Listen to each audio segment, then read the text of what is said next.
Alors, maintenant, je vais couper et coller la configuration de Spring Security ainsi que la dépendance. Donc, dans un premier temps, je vais commencer par la dépendance de JWT. Donc, chez JSON Web Token, JWT, ça veut dire Java JSON Web Token. Par la suite, la version et la dépendance, je vais l'injecter dans le projet.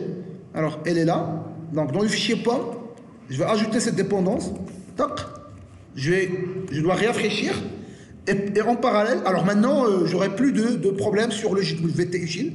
Alors, le JWT utile, alors j'aurai besoin de JWT constante. Ça, ce sont des petites constantes que je vais l'injecter soit dans une classe à part comme constante, soit dans le fichier application properties via l'attention @value et $ qui fournit le nom. Ok. Alors, maintenant, je vais copier-coller l'ensemble des configurations. Alors, je vais visiter mon ancien projet. Alors, je vais couper tout d'abord les configs. Toc, toc, ça c'est le config. Ok. Donc, pour rapport à la partie config, ça c'est cross origin, vous savez de quoi il s'agit, etc. Ça permet de donner l'accès simplement à localhost 4200. Ok. Mais sinon, dans le cas réel, on va simplement donner l'accès à notre gateway. Comme ça, c'est exclusivement le gateway qui aura le droit d'accéder aux microservices de sécurité et aux autres microservices ici. Donc la même configuration, on va simplement ici faire l'adresse IP de gateway. Okay. Comme ça, c'est exclusivement le gateway qui aura l'accès. Donc comme ça, on empêche l'accès direct aux microservices. Okay. Dans la partie cross origin. Alors, ça c'est une configuration de Spring Security. Il contient deux méthodes très intéressantes. Alors, avant de parler de ça, ici, on vient d'injecter un bin. Il est là, qui s'appelle Password Encoder, qui porte le même nom. Alors, bien évidemment, on l'avait injecté dans le contexte de Spring via @bin, et bien évidemment, la classe correspondante doit être soit @component, soit @service, soit @repository, soit @configuration en l'occurrence. Okay. Alors, donc ici, je vais faire un Spring Security Config qui étend le Web Security Configure Adapter, où je dois redéfinir deux méthodes. Une méthode configure qui permet de faire appel à user detail service, donc hot.userdetailService, donc user detail service, ça sera user service. Donc je vais injecter dans Spring le user detail service qui est abstract par user service qui va faire appel à user service import. Ok.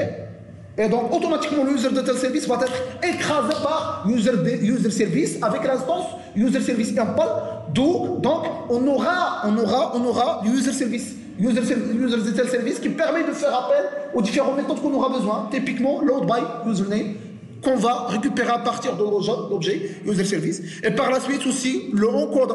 Je vais faire appel à la méthode encoder ici, via l'injection de dépendance. Ou si j'avais fait cet appel à cet encoder-là dans l'user service ici. Donc, cet objet qu'on vient d'injecter ici, le password encoder, il vient de @bin, ça veut dire qu'il a été injecté dans le premier temps dans le contexte Spring via le @bin, et par la suite, la classe user service import pourra y accéder. Okay. Donc, je reviens vers ça c'est le course. Alors, par la suite, alors maintenant, je vais déclarer. Alors, je vais supprimer ça. Alors, pour que ça marche, je vais déclarer. Alors, jusqu'à maintenant, je n'ai pas encore. Alors, on va voir le filtre. Alors, donc, user service. Donc, maintenant, la partie configure qui permet de configurer c'est qui le service qui va télécharger l'utilisateur en se basant sur le login a été configuré. Okay, via le user service. Et maintenant, une deuxième configuration. Alors, cette configuration consiste à dire, voilà les liens qui sont publics, et voilà tel lien, et quel est le rôle que vous devez avoir pour pouvoir accéder à ce lien. Donc, c'est facile. Donc, ça, c'est CRF. Ça, par la suite, peut-être, on va revenir pour dédier une vidéo à part. OK? Donc, je vais dire que v1/API/authentification/permit all, il est accessible partout. OK? /login/all aussi double wildcard et permit all, ça veut dire que je peux accéder à /login. /login, c'est la page par défaut de Spring Security qui permet de vous authentifier. Si vous voulez s'authentifier dans la page fournie par défaut par Spring Security, c'est /login. Okay? Donc ça, c'est la page de Spring Security. Par la suite, /v1/API/pub/étoile, quelque chose aussi permit all. Ça, c'est public, puisque ça, c'est un groupe public, ça veut dire que ces API-là sont public. Okay? Si j'accède avec admin slash user slash sign-in, aussi il est public, je peux y accéder, malgré que le lien contient slash admin. Alors, vous voyez maintenant la règle, slash admin quelque chose, il doit avoir le rôle admin. Mais avant, j'ai précisé que slash admin slash user slash sign-in, il est public, il n'y a pas de problème, permit all. L'ordre ici, il est très important. Il est très important, pourquoi? Parce qu'il va faire un if else, if else, if else. Ça veut dire, si on fait comme ça, et par la suite comme ça va donner une erreur. Si j'accède à slash user slash sign-in, slash admin slash user slash sign-in, qu'est-ce qu'il va faire? Évidemment, slash v1, slash API, slash user slash sign-in, il va trouver que ce chemin-là, slash v1, slash API, slash admin, slash user slash sign-in, il est satisfait par le premier lien. Donc il va exiger le admin. Alors que vous voulez se connecter, ça veut dire vous voulez fournir votre login mot de passe pour pouvoir être désigné comme étant un administrateur. Donc l'ordre ici est très intéressant. Je ne sais pas est-ce que vous avez compris oui ou non. Ça marche? Ok? Donc par la suite, admin quelque chose doit être nécessairement admin et chef quelque chose doit être de rôle chef. Ok? Sinon, les autres in request, in other request doivent être authentifiés. Ok. Alors ici, toujours, j'ai un problème avec les filtres. Je vais par la suite le corriger. Et ici, je vais dire que c'est stateless. Ça veut dire quoi stateless? Ça veut dire, une fois que je vais connecter la première fois, autrefois, comment ça marche? Je me connecte, ok? Automatiquement, une session dans la partie backend va être créée. Et je vais récupérer la requête, la réponse, avec un ID de session. Et à chaque fois que je vais envoyer des requêtes, c'est ce qu'on appelle GSession ID. GSession ID.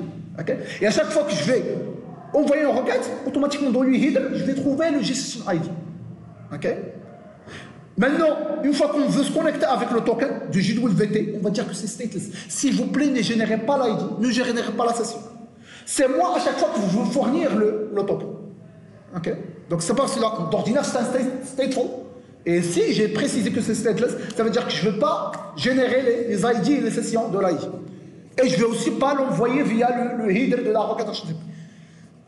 Alors ici, je vais ajouter deux filtres à la requête HTTP. Donc pour le HTTP, je vais ajouter un filtre d'authentification et un filtre d'autorisation. D'où la création de ces deux filtres. Je dois les créer. Un filtre d'authentification, un autre filtre d'autorisation. Et ici, dans la configuration, je viens d'ajouter ces deux filtres. Donc, je viens d'ajouter le filtre Authentification et le filtre Autorisation. Alors, grosso modo, c'est ça. Grosso modo, c'est ça. Bien évidemment, Authentication Manager, je vais l'injecter dans le contexte. Okay, ça dépend de la version. Quelle version de Spring, quelle version de Spring Boot, etc. Mais pour être sûr, pour ne pas fracasser la tête, injecter Authentication Manager. Comme ça, c'est lui qui va invoquer la méthode Load by User. Qu'on vient de modifier la méthode User Service avec User Detail. Okay. Alors, grosso modo, c'est ça par rapport à Spring Security Config. Bien évidemment, il nous reste encore de copier-coller les deux filtres. Je vais le recopier par la suite. Et ça, c'est juste Swagger. Ça, c'est juste Swagger. Dans un premier temps, je vais supprimer carrément Swagger. Sinon, je dois ajouter la dépendance de Swagger. Okay. Donc, ça, c'est la partie configuration. Par la suite, il faut copier-coller les filtres.